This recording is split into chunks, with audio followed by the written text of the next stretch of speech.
Olá, no programa de hoje confira o trabalho da Força Tarefa, instituída no âmbito do Grupo de Atuação Especializada de Combate ao Crime Organizado do MPRJ, para enfrentamento à ocupação irregular do solo urbano na zona oeste do Rio de Janeiro.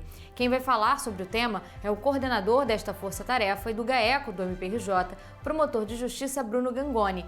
Assista também a uma matéria sobre a 12ª edição do projeto História em Destaque, que divulgou uma foto histórica do MPRJ. Para entender a importância desse registro fotográfico para a instituição, veja a participação do coordenador do Centro de Memória do MPRJ, o Procurador de Justiça, Márcio Klang. Está no ar para todo o Brasil, MP Cidadão. É o Ministério Público, mais perto de você. A Força Tarefa para Enfrentamento à Ocupação Irregular do Solo Urbano, subordinada ao GAECO do MPRJ, tem realizado operações para demolir construções irregulares em áreas dominadas pela milícia na zona oeste do Rio de Janeiro. Confira este trabalho no quadro Conheça a Atuação do MPRJ.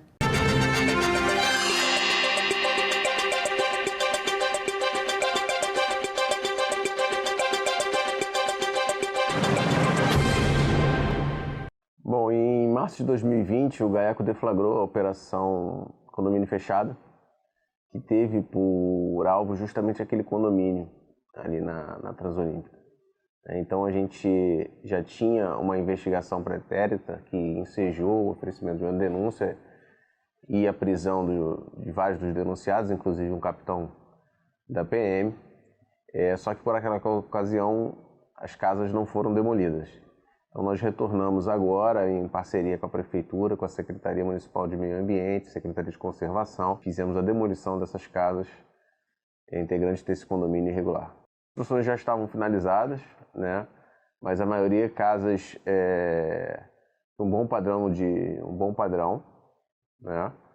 Que estavam sendo construídas numa área em que a Prefeitura havia desapropriado, né, e que não era passível de legalização. A área ali ela tinha sido desapropriada, era de propriedade do município do Rio de Janeiro. Não obstante isso, as pessoas lotearam aquilo ali de forma irregular, fizeram a venda para terceiros que foram ludibriados. A investigação inicial, né, foi um PIC que foi instaurado aqui no GAECO, a partir de uma reportagem da TV Globo, que mostrava um capitão da PM oferecendo lotes naquela região. A partir daí a gente instaurou um PIC aqui após o auxílio do colega e deflagramos essa primeira fase. E agora fomos lá para fazer a demolição dessas casas. O que acontece? Ali existiam algumas irregularidades, né? Aquele condomínio ele não era legalizável, né? Primeiro que a propriedade pertencia ao município, né? Houve o processo de desapropriação, então os proprietários foram indenizados e a propriedade passou ao município. E além disso, foram violadas normas da legislação municipal, da legislação ambiental e de parcelamento do solo, tornando ilegalizáveis aquelas casas. Bom, a gente tem um estreito canal de comunicação com as secretarias, tanto de ordem pública quanto de meio ambiente. Tem trocado informações quase que diárias sobre notícias de novas construções irregulares. É bom frisar que a gente recebeu um feedback muito importante da Secretaria de Meio Ambiente, no sentido de que no bairro de Campo Grande, onde nós já fizemos algumas ações, essas ações estão surtindo efeito, né? A Secretaria de Meio Ambiente retornou para a gente dizendo, olha, os embargos estão sendo cumpridos. Nos sobrevoos que estamos realizando, não estamos identificando novas construções irregulares, o que significa que o trabalho da Força Tarefa está produzindo efeito. Bom, em novembro de 2021, uma das primeiras ações da Força Tarefa foi a demolição desses 2 prédios que tinham sido erguidos em uma área pública da comunidade Rio das Pedras.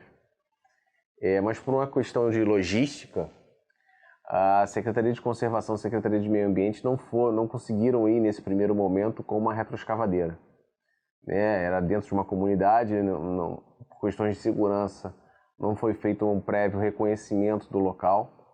Então, dado o tamanho da retroescavadeira, os órgãos municipais optaram por não levá-la nesse momento e levaram uma máquina menor chamada martelete, né? Além de alicate, enfim, ferramentas menores.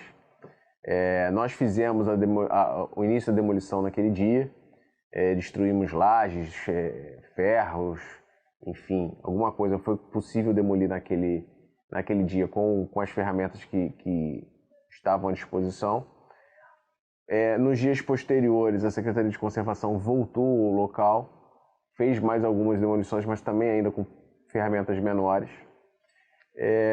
E a informação que a gente teve foi que,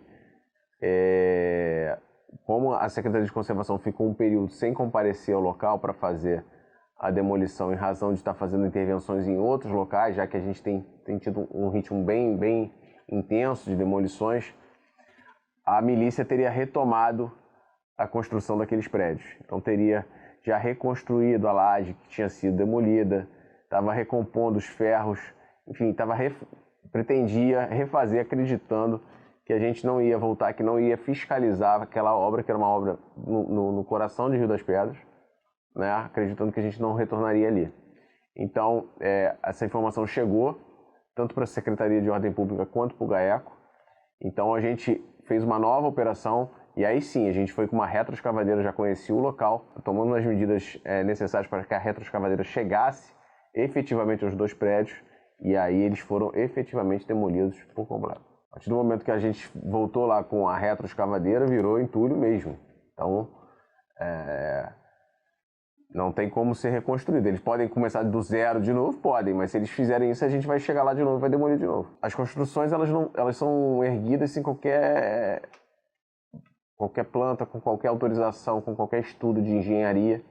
Essa especificamente, o prédio estava apoiado numa rocha, né, com os tijolos, foram tiradas fotografias dos tijolos, os tijolos todos tortos. Então não tem planta, não tem cálculo estrutural, não tem nenhuma medida de engenharia sendo adotada. Além do que, e isso é um dos focos do GAECO, à medida que a gente faz a demolição dessas construções irregulares, a gente está sufocando financeiramente o crime organizado. A atividade imobiliária, a exploração de construções irregulares é uma das atividades econômicas que mais traz lucro para as organizações criminosas. A partir do momento que a gente transforma em entulho, transforma em pó um prédio que estava sendo erguido pela milícia, são milhões de reais que a gente está tirando deles. O Ministério Público tem os seus canais de inteligência, o GAECO detém muita informação sobre a milícia de Rio das Pedras. Nós já fizemos diversas operações lá nos últimos anos, foram mais de 70 denunciados da milícia de Rio das Pedras. Condenamos recentemente no júri, na Operação Intocáveis 1, todos os milicianos por organização criminosa. Então nós temos um banco de dados, nós temos as informações de inteligência sobre a milícia, sobre seus imóveis lá. Um desses imóveis antigamente o principal imóvel se chamava Estação Azul. Ele era ligado ao miliciano conhecido como Fininho, que foi condenado no júri pelo GAECO recentemente. O imóvel, a informação que a gente tem é que o imóvel ainda era dele. E atualmente esse imóvel estava com o nome fantasia de Estação Berlim, mas era o mesmo imóvel. Então a gente detém essas informações. Foram imóveis construídos em área pública também. Então foi tomada da população aquela área para exploração pela milícia daqueles comércios, né? E aí a Secretaria Municipal de Meio Ambiente, junto com o GAECO, nós fizemos essa operação na última semana, demolindo esses imóveis.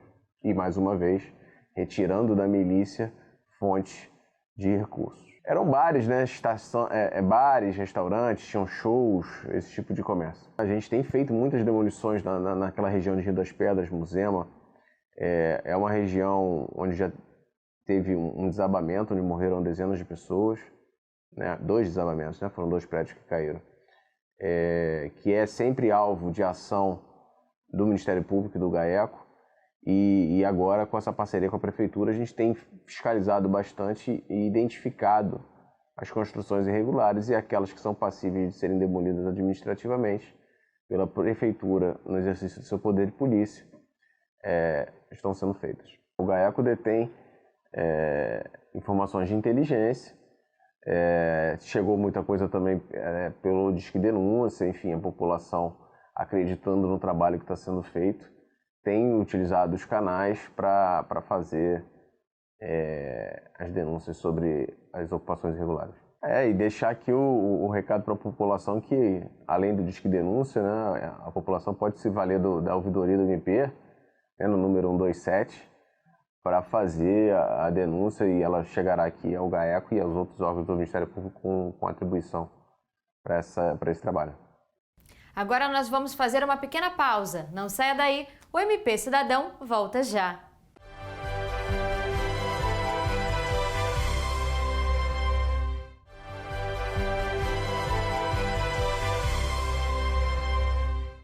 Um dos projetos do Centro de Memória Procurador de Justiça João Marcelo de Araújo Júnior do MPRJ é o História em Destaque, que divulga acervo de documentos para resgatar a trajetória da instituição. A 12ª edição desse projeto traz um dos poucos registros fotográficos da Procuradora de Justiça Amélia Duarte, a primeira mulher a ingressar no Ministério Público do Distrito Federal. Acompanhe no quadro Por Dentro do MPRJ.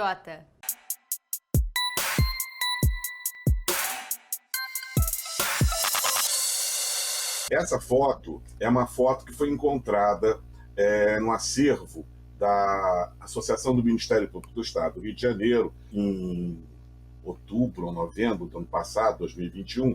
Fizemos uma visita lá justamente para fazer uma peneiragem, né?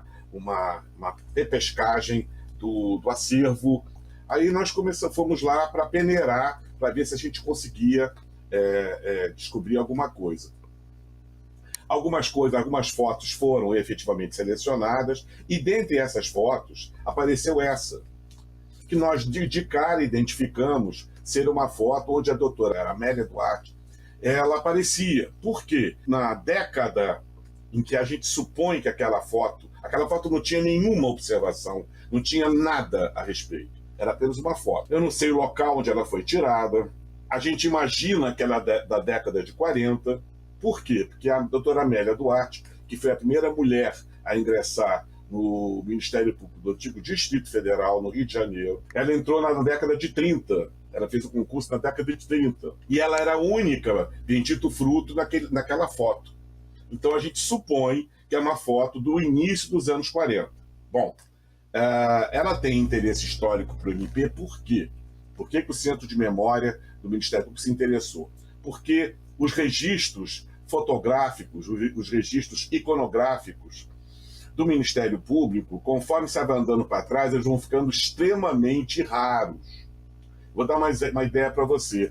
Nós temos um projeto no Centro de Memória que se chama Procuradores Gerais de Justiça em Destaque. Houve alguns procuradores gerais que nós nunca conseguimos a foto dele. O primeiro procurador-geral, que foi um colega nosso de sobrenome Willenboim, até no cemitério nós fomos para tentar conseguir uma foto dele, entramos em contato com os descendentes, ninguém tem uma foto do Dr. Willenboim, que foi o primeiro procurador-geral do Ministério Público do antigo Distrito Federal, em 1891.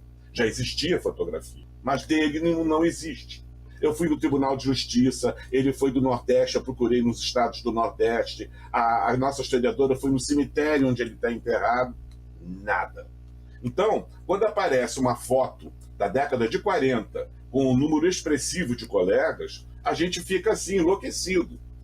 Né?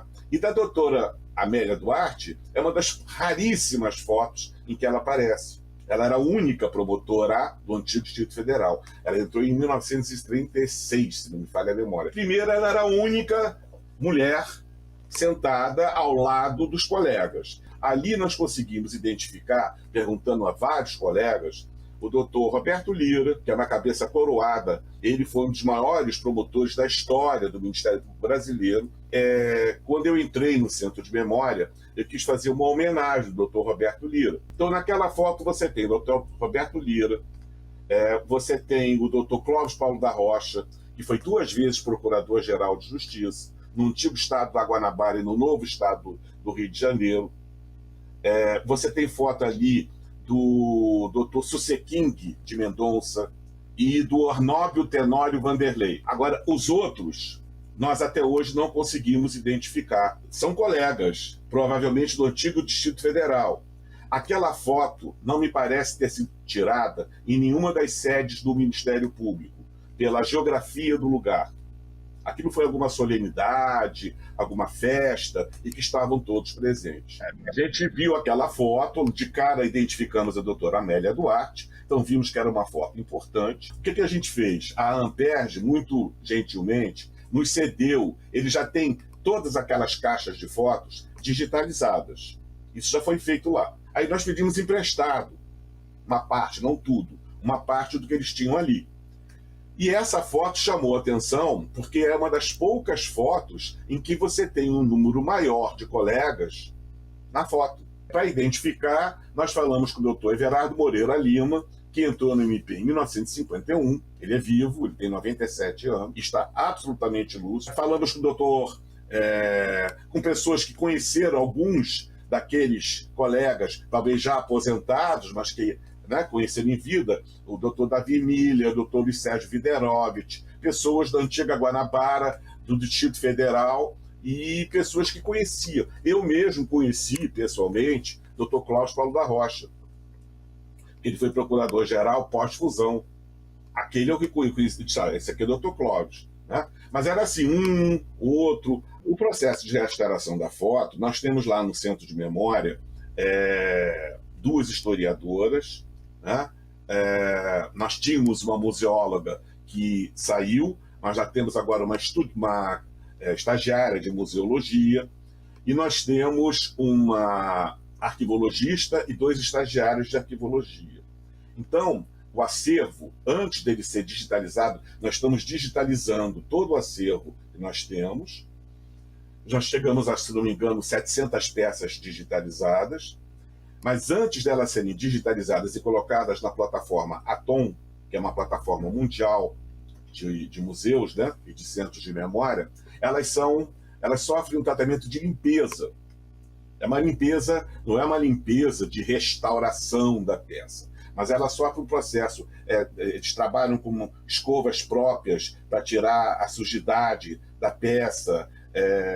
Às vezes eles passam um pouco de se não me engano, terebentina, para tirar algumas manchas. Eles sofrem um tratamento assim, vamos dizer assim, uma lavagem, entre aspas, uma lavagem geral, mas não com a profundidade de uma restauração. É apenas para dar o mínimo de condições daquela peça, daquele item, daquela foto, daquele objeto, ter condições de ser exibido.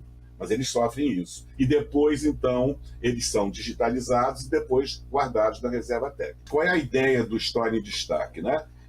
Além de nós termos o Personalidades, que é um projeto de talk shows, né? Temáticos ou não temáticos.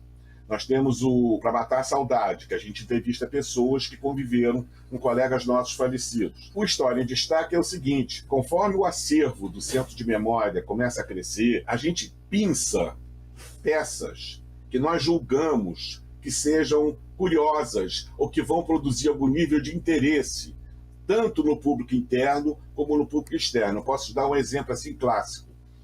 Passou pela minha mão a primeira folha de pagamento do Ministério Público, de 1891, que nós publicamos num dos Histórias em Destaque. Ela ainda era feita pelo Tribunal de Justiça e eram 6 membros.